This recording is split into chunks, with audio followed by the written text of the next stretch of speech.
Às vezes, a gente convive com algo estranho por muito tempo, que só percebe que havia um mistério ali quando tudo já terminou. Eu sou o receptor e este é o último áudio.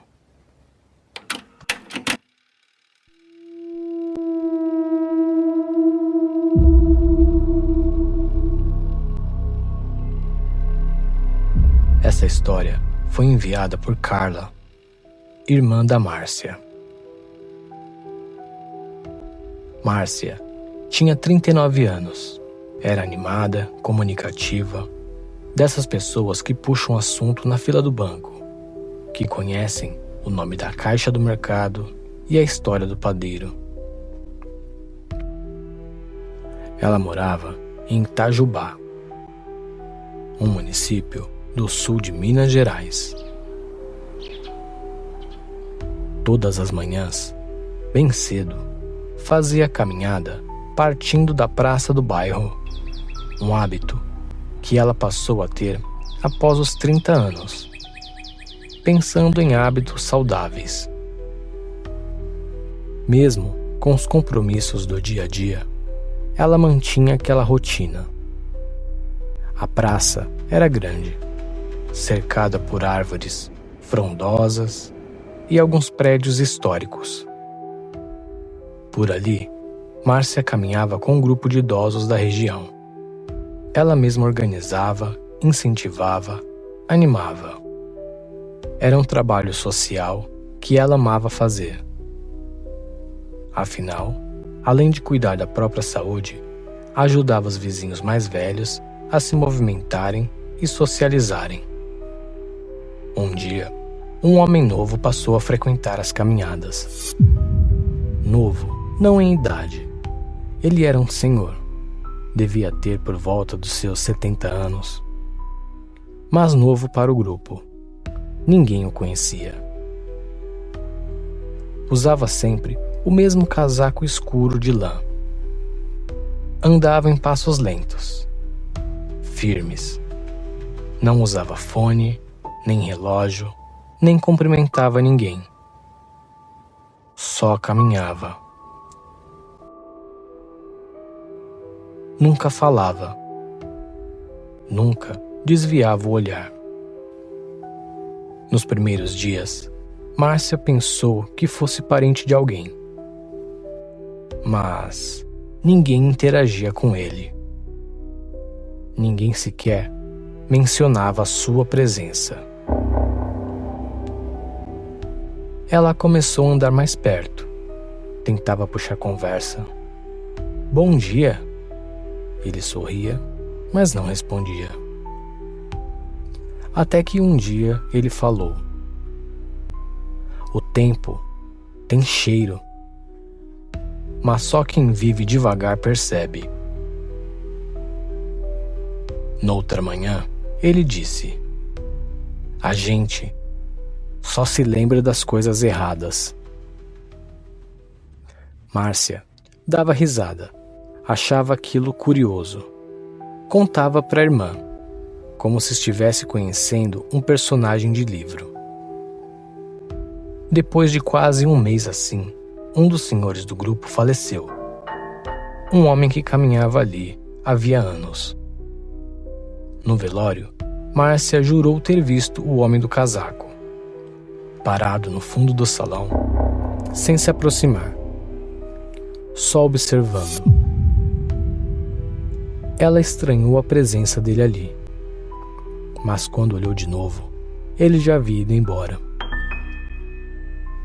Nos dias seguintes, o senhor do casaco não voltou mais às caminhadas.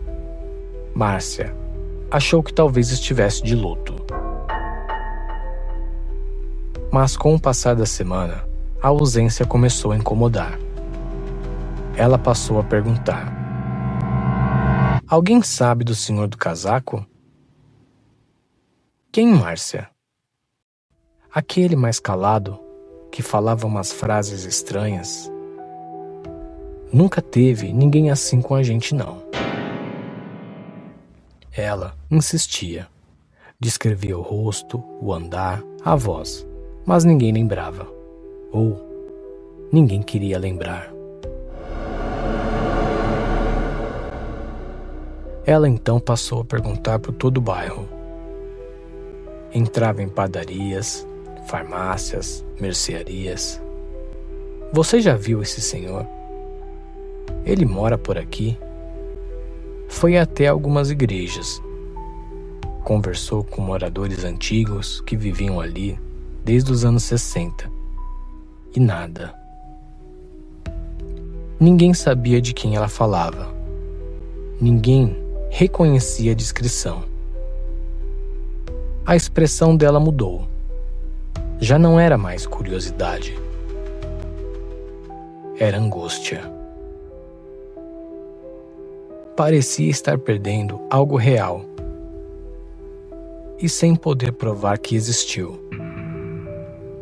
Inconformada, foi até a delegacia. Queria saber se havia alguma informação, algum registro. Mas não conseguiu nada. Não sabia o nome dele, nem endereço.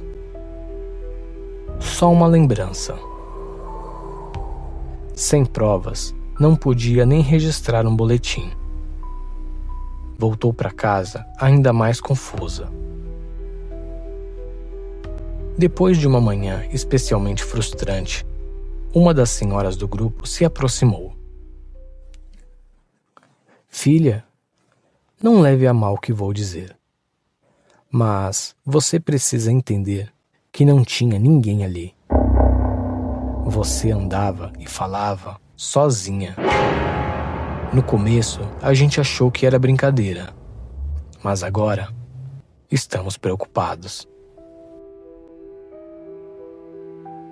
Márcia contou tudo para sua irmã. Estava nervosa, tremia, abalada, mas ainda firme. A família ficou apreensiva. Ela começou terapia, passou por psiquiatra e aos poucos o assunto foi silenciado, pelo menos por fora. Algumas semanas depois, numa noite fria, Carla recebeu uma ligação. Era sua irmã, Márcia. Ela parecia emocionada, eufórica. Carla, eu achei ele, o senhor do casaco. Ele tá aqui. Disse que estava esperando o momento certo. Que eu lembrava dele de antes. E que hoje, finalmente a gente podia conversar com calma.